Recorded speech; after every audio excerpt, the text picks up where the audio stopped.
मेरे बेटे माँ सरस्वती की कृपा रहे। ये हाइड्रोजन से रिलेटेड सेकेंड वीडियो है। हम लोगों ने फर्स्ट वीडियो में हाइड्रोजन की periodic position, different forms of hydrogen, types of molecular hydrogen को देखा था। इस वीडियो में हम डाई हाइड्रोजन का प्रिपरेशन, डाई हाइड्रोजन की प्रॉपर्टीज और डाई हाइड्रोजन के यूजेस देखेंगे। साथ ही साथ जब हाइड्रोजन किसी अदर एलिमेंट के साथ रिएक्ट करके बाइनरी कंपाउंड बनाती है तो उसे हाइड्राइड कहा जाता है।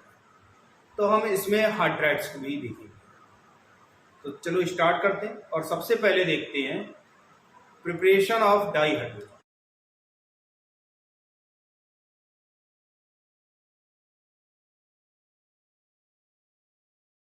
सबसे पहले हम देखते हैं प्रिपरेशन ऑफ डाई हाइड्रोजन। और डाई हाइड्रोजन को प्रिपेयर करने की जो लैब मेथड्स हैं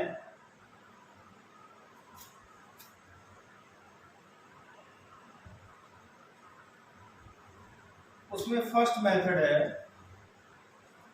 by reaction of granulated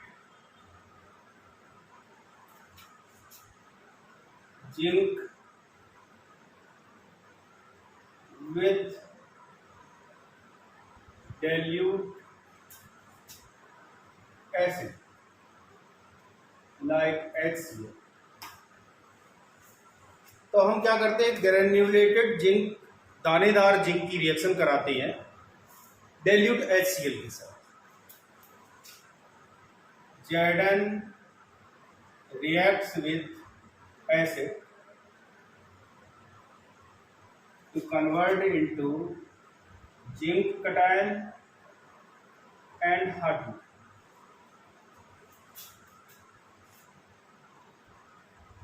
lab method में ही जो सेकेंड मेथड है वो है by reaction of zinc with aqueous alkali solution.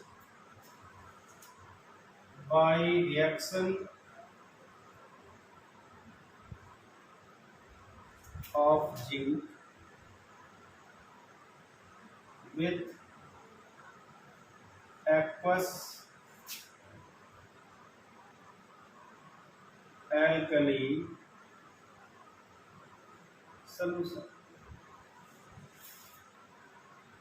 Zn plus 2 NaOH changes into Na2 ZnO2, इसे सोडियम जिंकेट कहते हैं।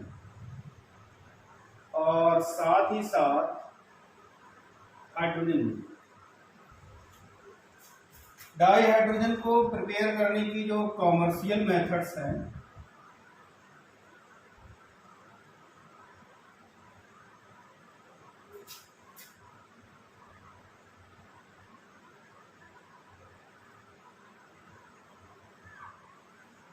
उनमें सबसे पहले देखते हैं बाय इलेक्ट्रोलिसिस ऑफ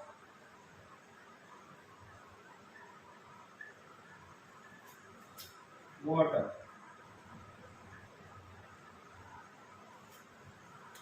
जब वाटर को इलेक्ट्रोलाइज किया जाता है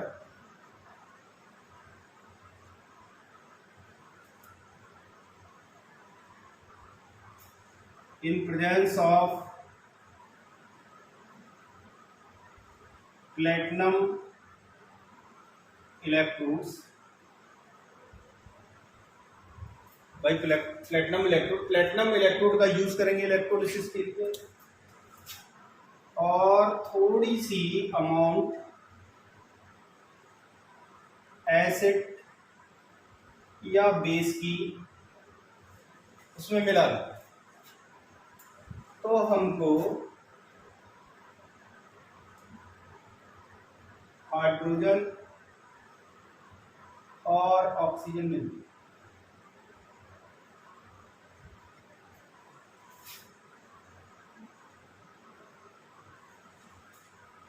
तो जब वाटर का इलेक्ट्रोलिसिस प्लेटिनम इलेक्ट्रोड्स के द्वारा कराया जाता है in presence of traces of acid और बेस, तो हाइड्रोजन और ऑक्सीजन मिलती है। अब हम नेक्स्ट मेथड देखेंगे और उस मेथड में हाईली प्योर हाइड्रोजन बनाई है। हाईली प्योर हाइड्रोजन बनाने के लिए हम बेरियम हाइड्रोक्साइड का निकेल इलेक्ट्रोड्स की प्रेजेंस में इलेक्ट्रोलिसिस करा। कॉमर्शियल मेथड में फर्स्ट मेथड तो थी bye electrolysis of water,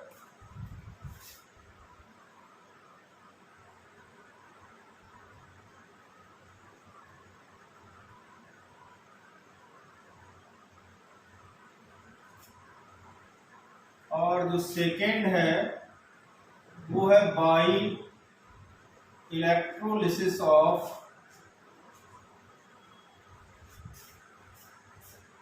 barium hydroxide, aqueous solution of barium hydroxide by hydrolysis of aqueous barium hydroxide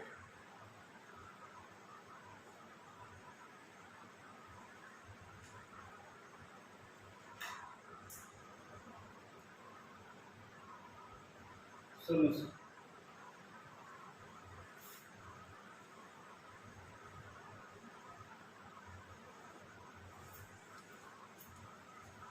जब हमें हाईली प्योर हाइड्रोजन बनानी होती है तो उसके लिए हम इस मेथड का यूज करते हैं।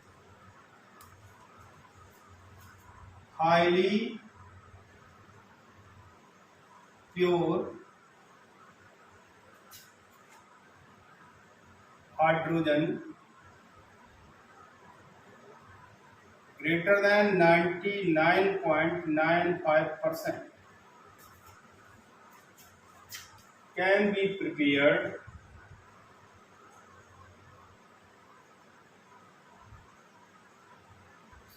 by electrolysis of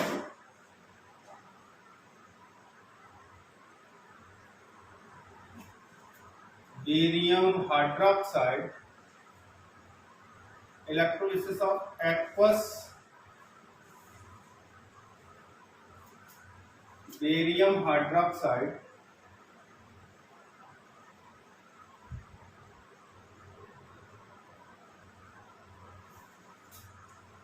by nickel electrodes।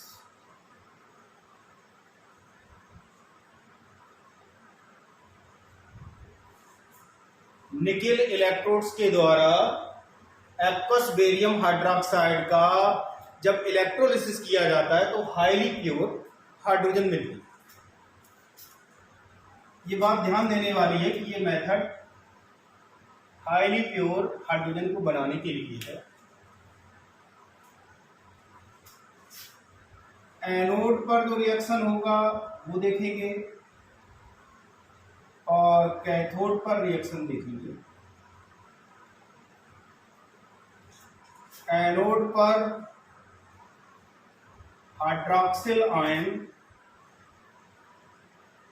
से इलेक्ट्रॉन निकलेंगे, एनोड पॉजिटिवली चार्ज होता है और बनेगा H2O plus half O2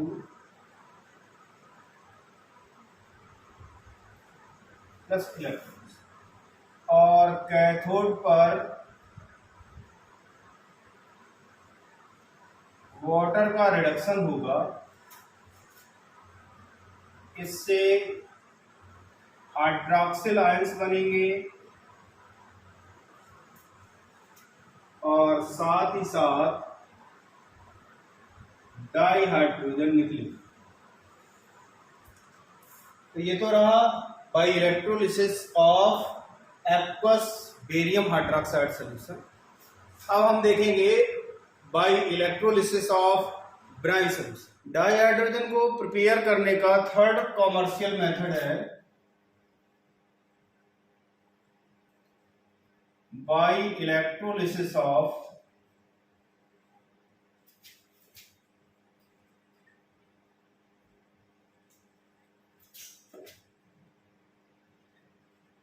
brine solution.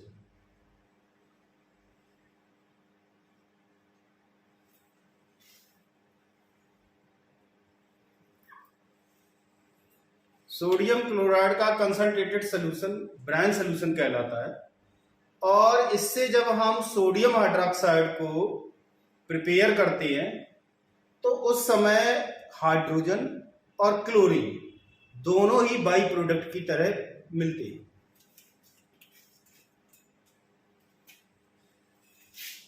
Di hydrogen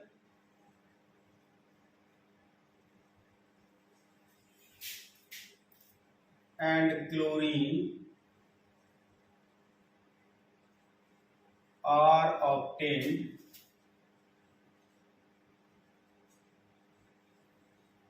as byproducts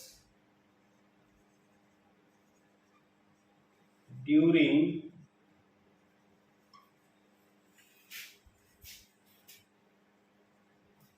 manufacturing of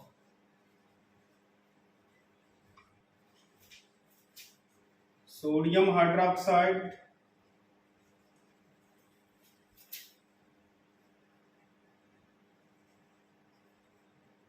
by electrolysis of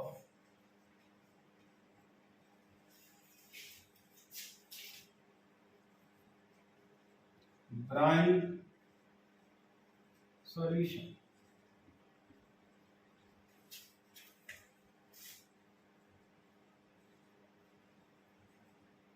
Brine is actually NaCl. अब हम एनोड और कैथोड पर होने वाली रिएक्शंस को देखेंगे।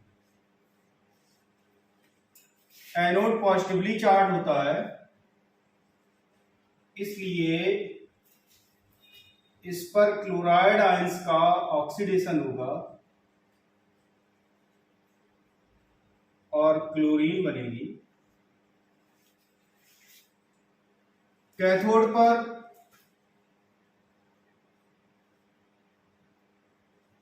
वाटर का रिडक्शन होता है और इससे हाइड्रॉक्सिल आयन बनते हैं, साथ ही साथ डाइहाइड्रोजन बनते हैं। अगर हम नेट रिएक्शन देखें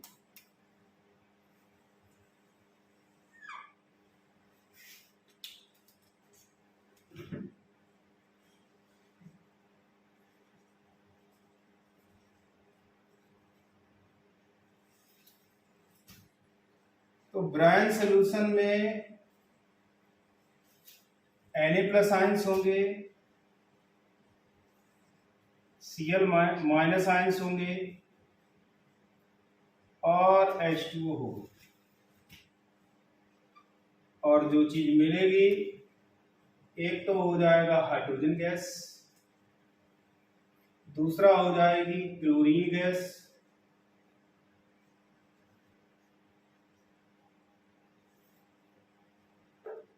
Na+ आयंस ज्यों के त्यों रहेंगे और साथ ही साथ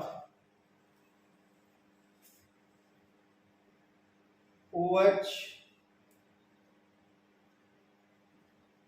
aqueous OH- आयंस होंगे।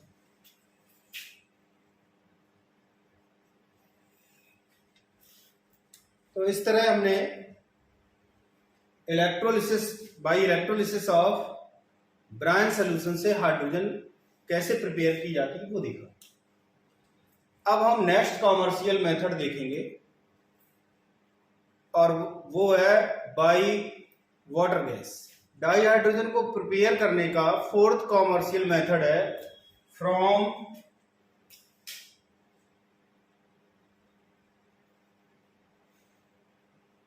Water gas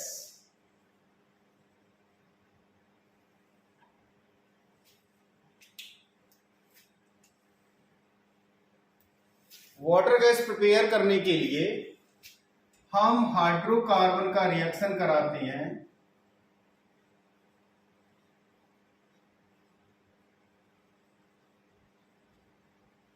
with steam.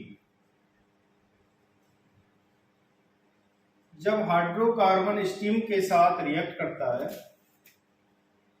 तो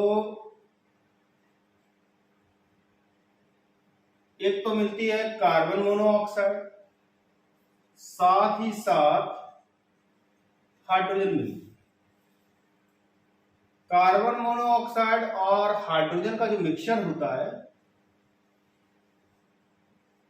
इसे वाटर गैस कहा जाता है। Water gas red hot Coke पर स्टीम पास करके भी बनाई जाती है।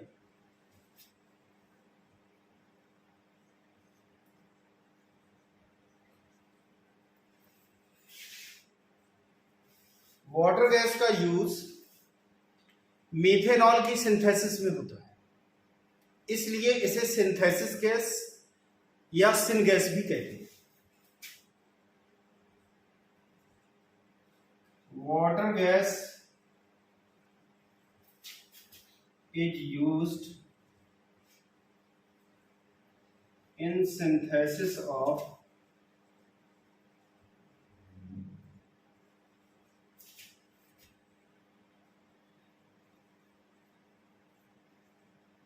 methanol, so it is called as synthesis gas or syn gas।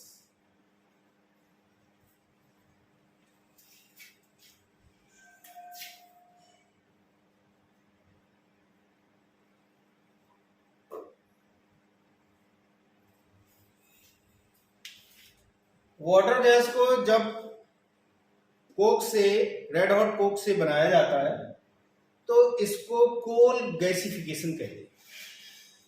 ये जो प्रोसेस है इसको कोल गैसिफिकेशन कहा जाता है।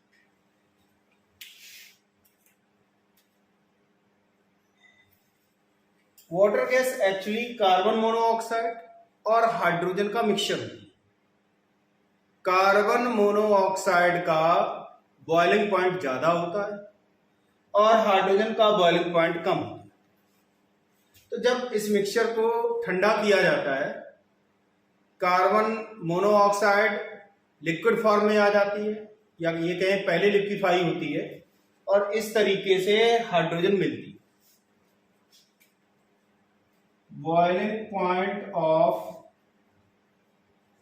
CO is greater than the boiling point of hydrogen. So on cooling, carbon monoxide liquefies and hydrogen obtained।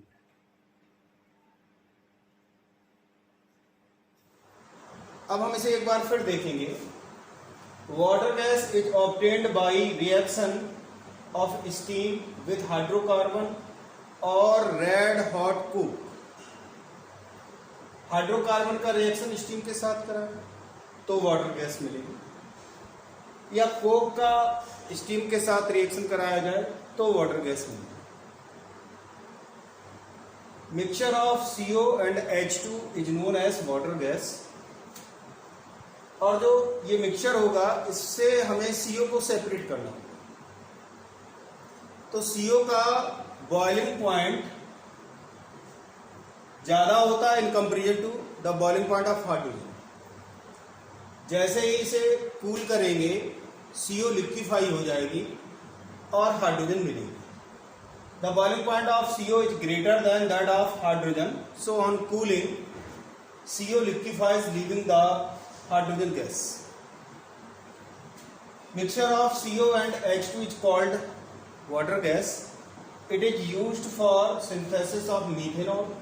So it is also called as synthesis gas or syngas. The production of syngas from coke is termed as coal gasification. Nowadays, syngas is produced from switch, newspapers, sawdust, scrapwood. आजकल newspaper, लकड़ी के बुरादे, बेकार लकड़ी से water gas को synthesise किया जाता है। अब हम नेक्स्ट कॉमर्शियल मेथड देखेंगे। नेक्स्ट कॉमर्शियल मेथड है बाई बॉस प्रोसेस। इस प्रोसेस में हम वाटर गैस में हाइड्रोजन का परसेंटेज बढ़ाने के लिए वाटर गैस को स्टीम के साथ इन presence of catalyst Fe2O3 Cr2O3 heat करते हैं 673 केल्विन। तो CO2 बनती है और हाइड्रोजन बनती है। CO2 को सोडियम आर्सेनाइड की मदद से हटा दिया जाता है और इस तरह हाइड्रोजन मिलती है। The percentage of hydrogen in water gas can be increased by heating water gas with steam in presence of Fe2O3 and Cr2O3, iron oxide and chromium oxide at 673 Kelvin. CO plus H2 plus H2O changes into CO2 and H2 in presence of Fe2O3 and Cr2O3 at 673 Kelvin. CO2 is removed by scrubbing with sodium arsenide. Scrubbing the mixture form mixture with sodium arsenide.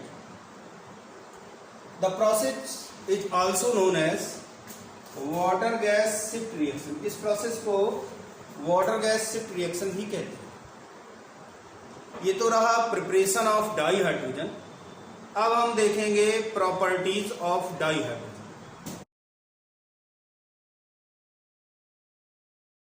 मेरे बेटे अब हम देखेंगे properties of hydrogen. तो physical properties, it is colourless, odourless, tasteless and combustible gas. It is lighter than air and insoluble in water. Tasteless होती है, odourless होती है, कंबस्टाइल है, हाईली इन्फ्लेमेबल है और साथ ही साथ एयर से हल्की होती है और वाटर में इनसॉल्युबल होती है। जो सेकेंड प्रॉपर्टी है वो है रिएक्शन विथ नॉन मेटल्स। अगर हम नॉन मेटल्स के साथ हाइड्रोजन का रिएक्शन कराते हैं इन एप्रोप्रिएट कंडीशंस तो करस्पॉन्डिंग हाइड्राइड बनता है। जो भी हाइड्राइड होगा नॉन मेटल का वो बनेगा। Corresponding hydrides for H2 reacts with sulfur to produce hydrogen sulfide. H2 reacts with nitrogen to give ammonia and H2 reacts with chlorine to produce hydrogen chloride.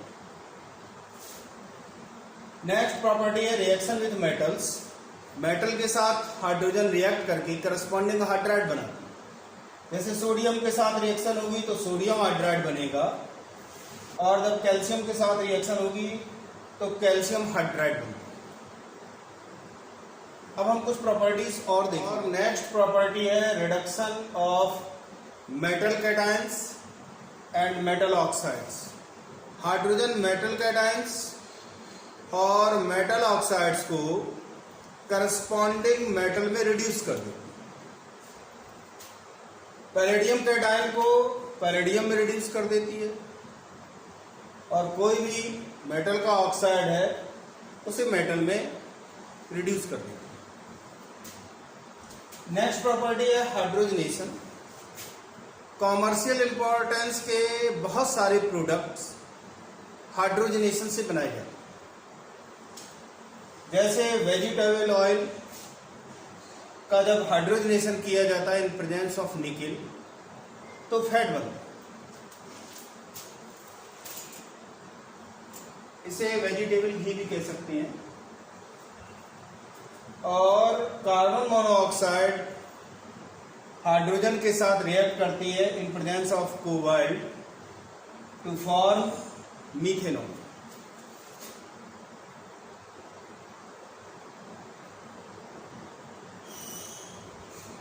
तो ये तो रहा प्रॉपर्टीज ऑफ हाइड्रोजन के बारे में।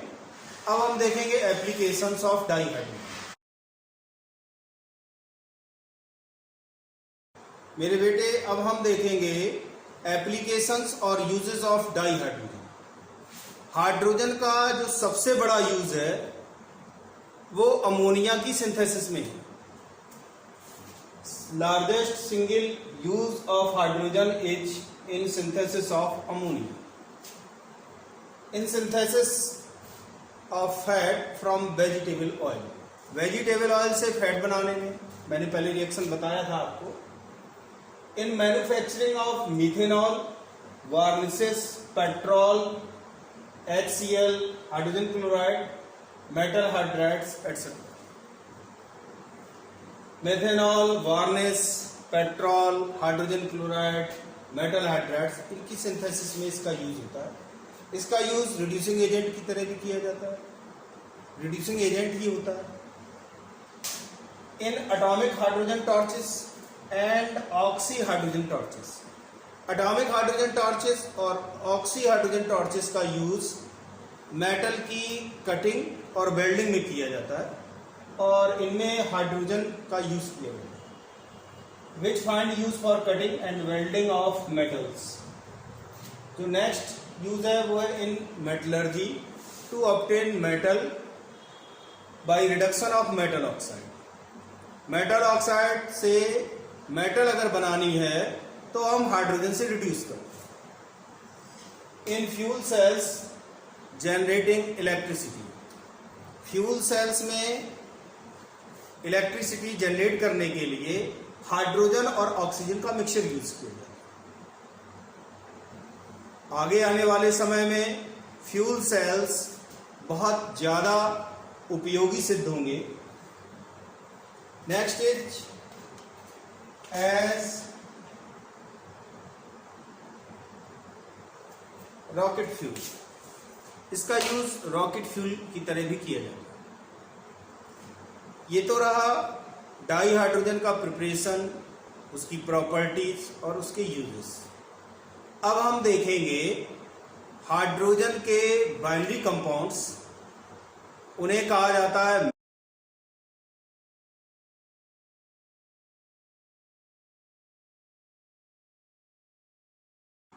मेरे बेटे। अब हम देखेंगे हाइड्राइड्स। हाइड्रोजन के अदर एलिमेंट्स के साथ बने हुए बाइनरी कंपाउंड्स हाइड्राइड कहलाते हैं। The binary compounds of hydrogen, the binary compounds of hydrogen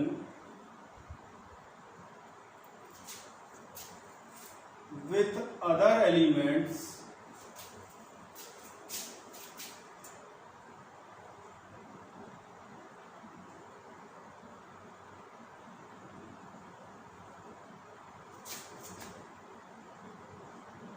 are known as hydrides.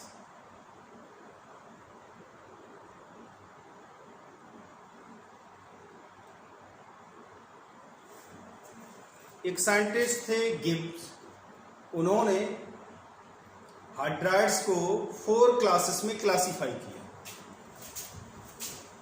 Gibbs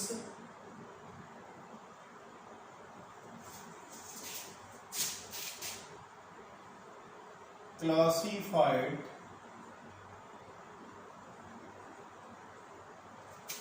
the hydrides as following.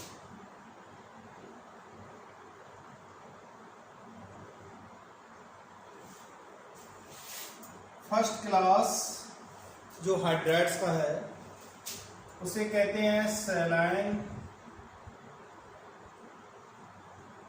और ionic hydrides.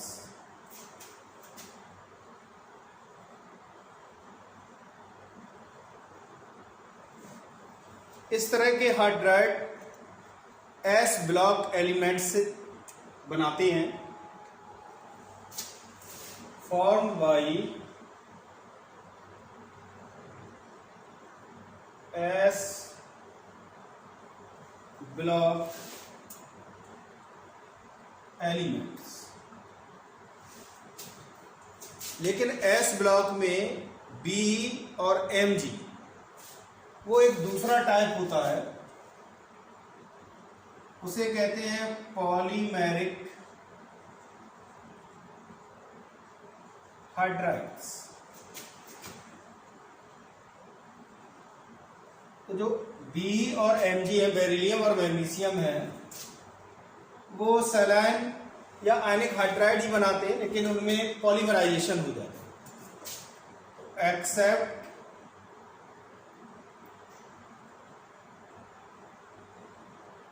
BE and MG और BMgAl,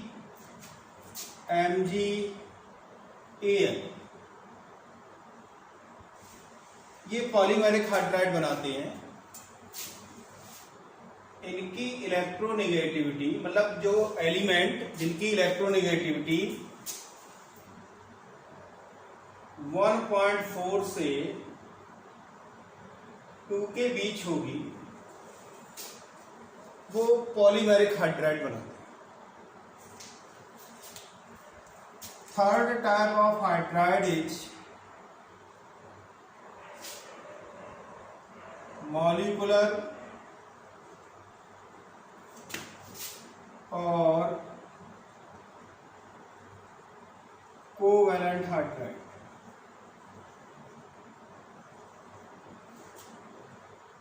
तो मॉलिक्यूलर या कोवैलेंट हाइड्राइड्स होते हैं,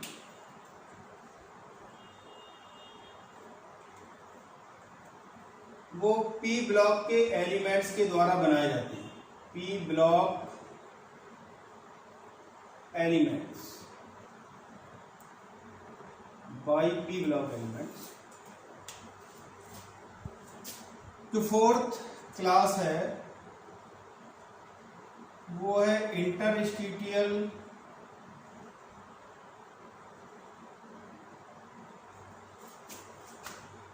और metallic hydrides.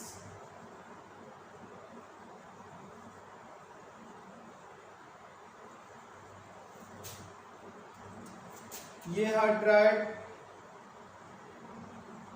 D block and F block elements बनाते हैं।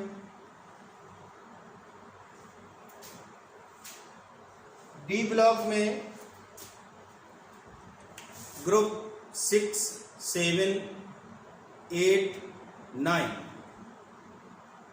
6, 7, 8, 9 group के जो एलिमेंट हैं वो मेटालिक हाइड्राइड नहीं बनाते। ग्रुप 6 में केवल क्रोमियम बनाते हैं। यहां पर ये ध्यान देने वाली बात है, group 6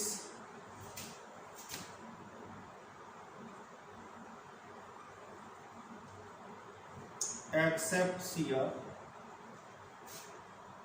7, 8, 9 elements don't form metallic hydride.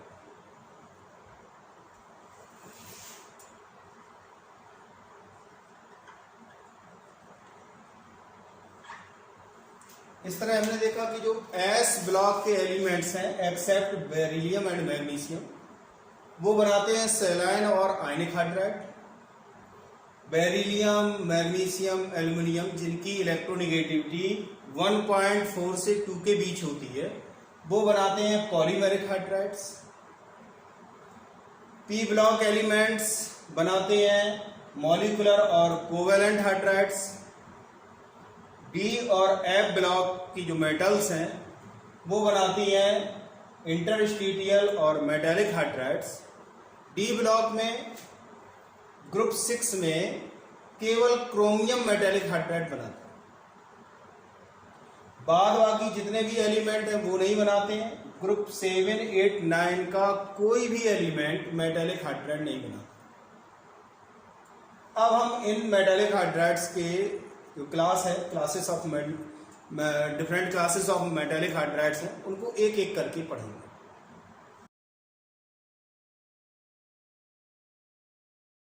मेरे बेटे फर्स्ट टाइप ऑफ हाइड्राइड है सेलाइन और आयनिक हाइड्राइड। मैंने बताया था कि सेलाइन और आयनिक हाइड्राइड एल्कली और एल्कलाइन अर्थ मेटल्स के द्वारा बनाए जाते हैं। Alkali metals means group 1 elements, alkaline earth metals means group 2 elements. Alkaline earth metals में बी और Mg दोनों इस तरह के हाइड्राइड नहीं बनाते। उनमें हाइड्राइड तो बनते हैं, लेकिन उनमें जो हाइड्राइड बनते हैं वो आपस में जुड़ते चले जाते हैं, मीन टू से पॉलीमर टाइप स्ट्रक्चर बनती है। तो बेरिलियम और मैग्नीशियम पॉलीमेरिक हाइड्राइड बनाते हैं। These hydrides are formed by highly electropositive elements like alkali and alkaline earth metals except Be and Mg। NCERT की बुक में इनके हाइड्राइड्स को भी इसी में इंक्लूड कर दिया है। वास्तव में थोड़ा सा डिफरेंस है और वो डिफरेंस तब क्लियर होगा जब हम पॉलीमेरिक हाइड्राइड बताएंगे। प्रिपरेशन, इसको बनाने का तरीका क्या है कि मेटल को सीधा सीधा गर्म करते हैं with hydrogen by reaction of metal with hydrogen at high temperature. अगर एल्कली मेटल है और उसकी हाइड्रोजन के साथ रिएक्शन होगी तो एल्कली मेटल हाइड्राइड बनेगा, और अगर एल्कलाइन अर्थ मेटल है तो एल्कलाइन अर्थ मेटल हाइड्राइड बनेगा। M2M plus H2 changes into 2MH, M dash plus H2 changes into M dash H2, where M is alkali metal and M dash is alkaline earth metal except B and Mg। अब हम इसकी properties देखें। अब हम सेलाइन और आयनिक hydrides की properties देखेंगे। Lighter metal hydride, जो हल्की मेटल्स होती हैं, उनके हाइड्राइड सिग्निफिकेंट कोवेलेंट कैरेक्टर रखते हैं। वैसे तो इनमें आयनिक कैरेक्टर होना चाहिए, लेकिन जो लाइटर मेटल्स के हाइड्राइड होते हैं उनमें काफी मात्रा में कोवेलेंट कैरेक्टर होता है। Lower metal hydrides like lithium hydride have significant covalent character.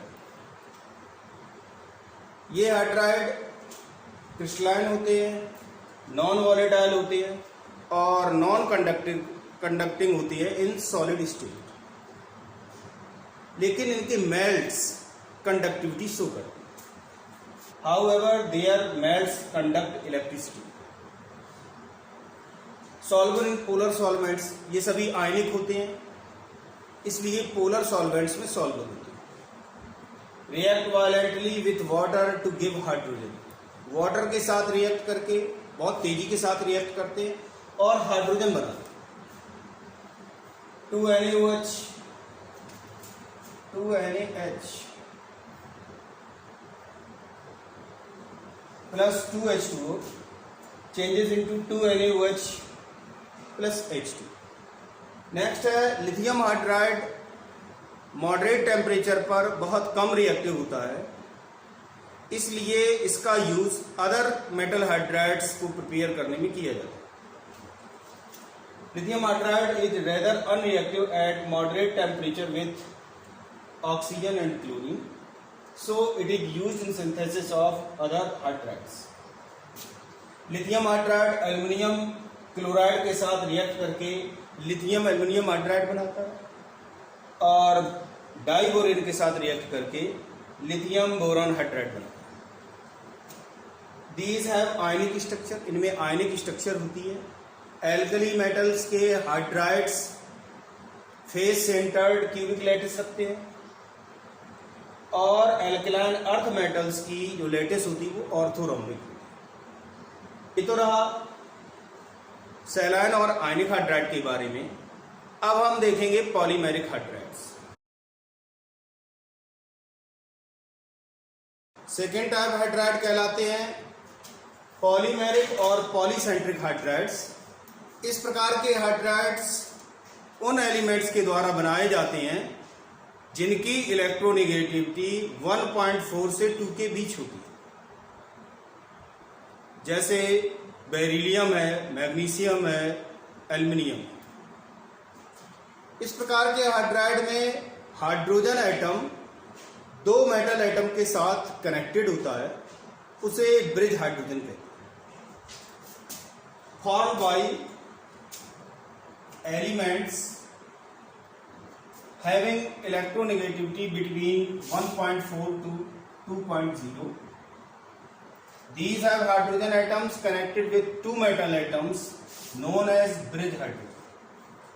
For example, hydride of beryllium, hydride of magnesium, hydride of aluminium. Beryllium से ये दोनों हाइड्रोजन कनेक्टेड और यही दोनों हाइड्रोजन इस बेरिलियम एटम से कनेक्टेड, तो ये ब्रिज हाइड्रोजन हो जाएगा।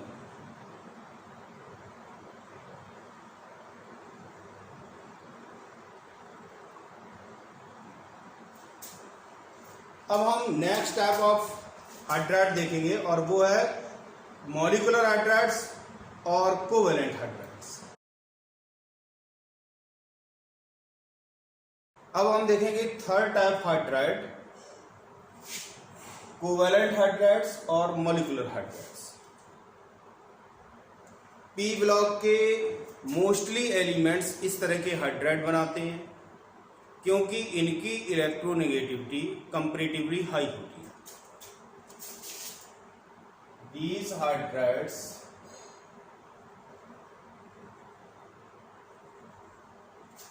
are formed by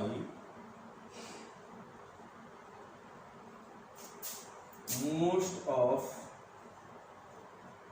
P block elements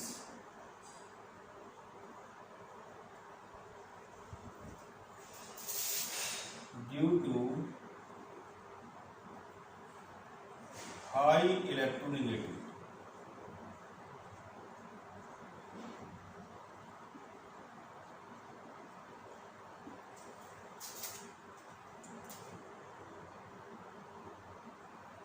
इनको प्रिपेयर करने के कई तरीके हो सकते हैं।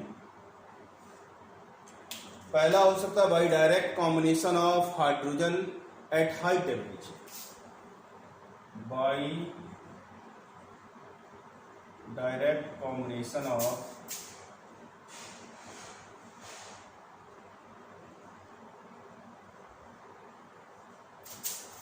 Hydrogen at high temperature H2 plus F2। जब हाइड्रोजन फ्लोरीन के साथ हाई टेम्परेचर पर रिएक्ट करती है तो हाइड्रोजन फ्लोराइड बनता है। इसी तरह जब हाइड्रोजन नाइट्रोजन के साथ एलिवेटेड टेम्परेचर पर कंबाइन करती है तो अमोनिया बनता है। दूसरा तरीका हो सकता है by electric spark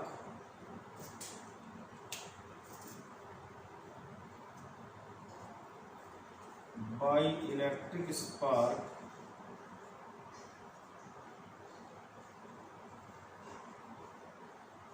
in presence of hydrogen.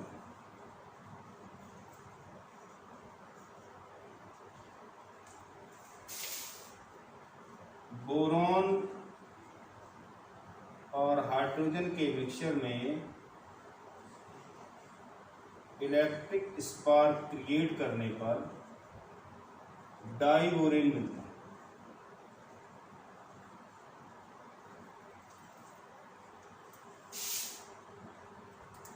Hydrolysis से भी बनाए जा सकते हैं, बाय हाइड्रोलिसिस।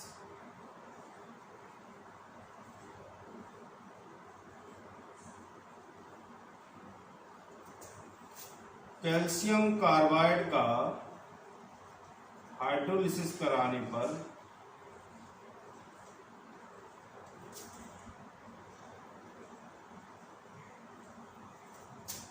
एसिटिलीन बनती है।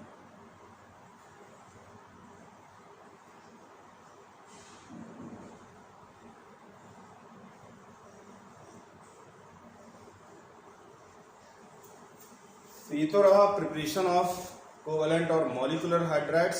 अब हम इनकी कैरेक्टरिस्टिक्स में पहली कैरेक्टरिस्टिक है कि इनमें सॉफ्ट मॉलिक्यूलर लैटिसेस होती है, और मॉलिक्यूलर लैटिसेस सॉफ्ट होने के कारण इनके बॉइलिंग पॉइंट और मेल्टिंग पॉइंट कंपैरेटिवली लो होते हैं।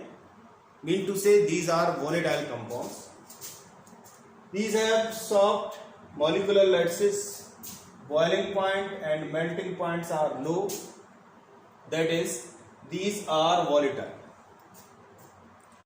सेकेंड कैरेक्टरिस्टिक है लो इलेक्ट्रिकल कंडक्टिविटी। इनकी इलेक्ट्रिकल कंडक्टिविटी कम होती है, decompose eight high temperature. High temperature पर ये डिकम्पोज हो जाता है।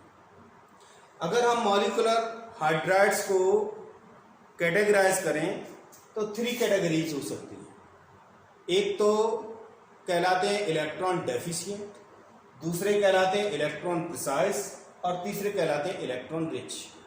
इलेक्ट्रॉन डेफिशिएंट वो हाइड्राइड होंगे जिनमें सेंट्रल एटम पर इलेक्ट्रॉन्स की डिफिशियंसी होगी in accordance with octet rule. Mean to से 8 इलेक्ट्रॉन्स नहीं होंगे, उससे कुछ कम इलेक्ट्रॉन्स होंगे। इस तरह के हाइड्राइड ग्रुप 13 एलिमेंट्स के द्वारा बनाए जाते हैं, जैसे डाइबोरेन।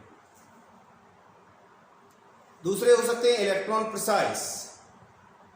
इनमें number of electrons according to octet rule होगा आउटर मोस्ट ऑर्बिट में, और साथ ही साथ लोन पेयर नहीं होंगे। और तीसरे होते हैं इलेक्ट्रॉन रिच। इनमें electrons according to octet rule होंगे, साथ ही साथ लोन पेयर्स भी होते हैं। इस तरह के एग्जाम्पल हो जाएंगे अमोनिया और water. Electron deficient formed by group 13 elements act as Lewis acids. इन पर इलेक्ट्रॉन कम होते हैं, इसलिए ये इलेक्ट्रॉन एक्सेप्ट करने की टेंडेंसी रखते हैं, मीन टू से लुईस एसिड्स की तरह बिहेव करते हैं। For example B2H6 diborane. Electron precise formed by group 14 elements, for example methane. Next is electron rich. These are formed by group 15, 16 and 17 elements, act as Lewis bases. इन पर lone pair होते हैं, इसलिए ये Lewis bases की तरह behave करते हैं।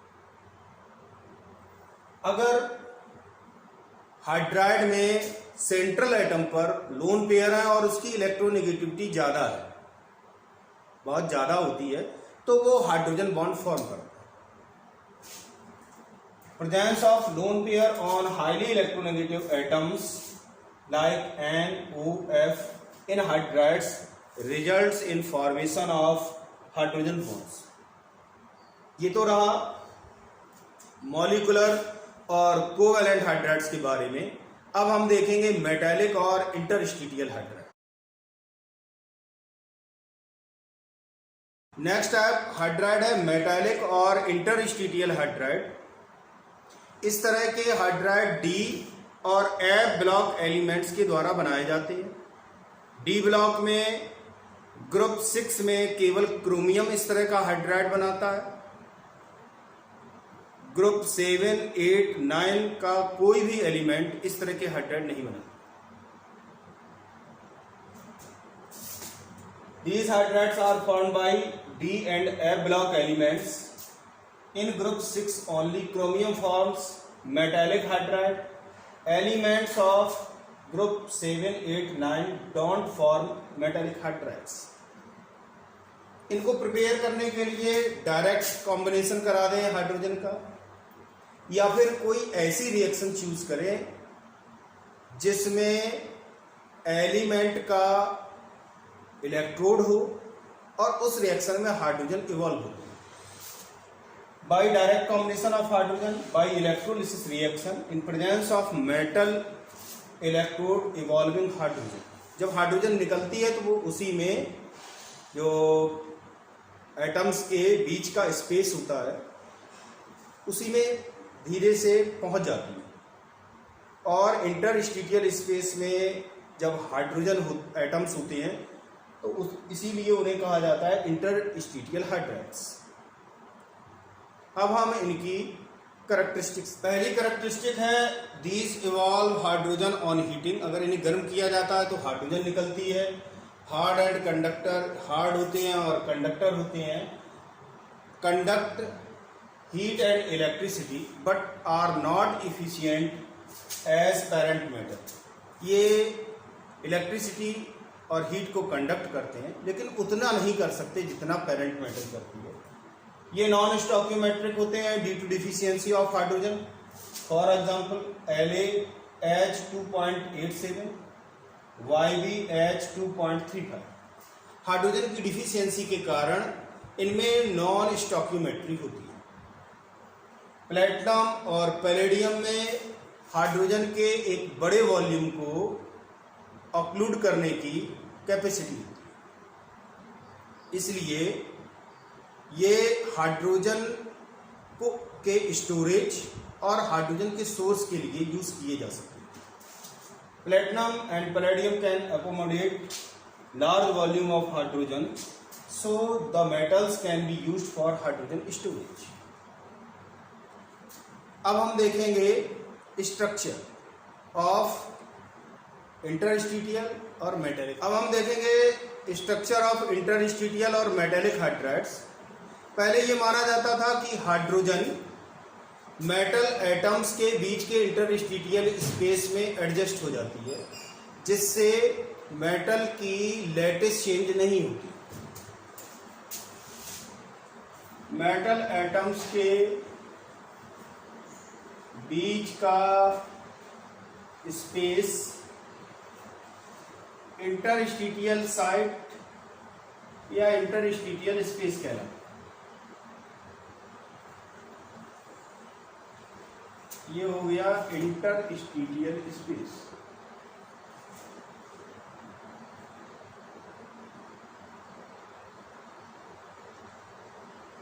और जब हाइड्रोजन इसी में ट्रैप हो जाती है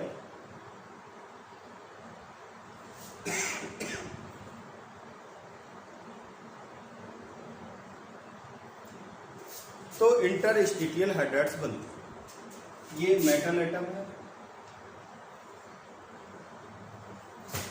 और चूंकि हाइड्रोजन इंटरस्टिशियल स्पेस में एडजस्ट हो रही है इसलिए मेटल की क्रिस्टल लैटिस चेंज नहीं होती। लेकिन रिसेंट स्टडीज ये बताती हैं कि सीरियम, निकिल, प्लेटिनम, एक्टिनम इनको छोड़ दें तो बाद बाकी जितनी मेटल्स हैं उनके मेटालिक हाइड्राइड्स में लैटिस चेंज हो जाती है। Earlier it was thought that in metallic hydrides hydrogen occupies interstitial spaces without any change in lattice. However, recent studies have shown except hydrides of nickel, platinum, cerium and actinum, other hydrides have different lattice from that of parent metal. ये तो रहा hydrides के बारे में। ये video यही finish होता है। हम नेक्स्ट वीडियो में रेस्ट पार्ट ऑफ हाइड्रोजन को देखेंगे। Till then work hard.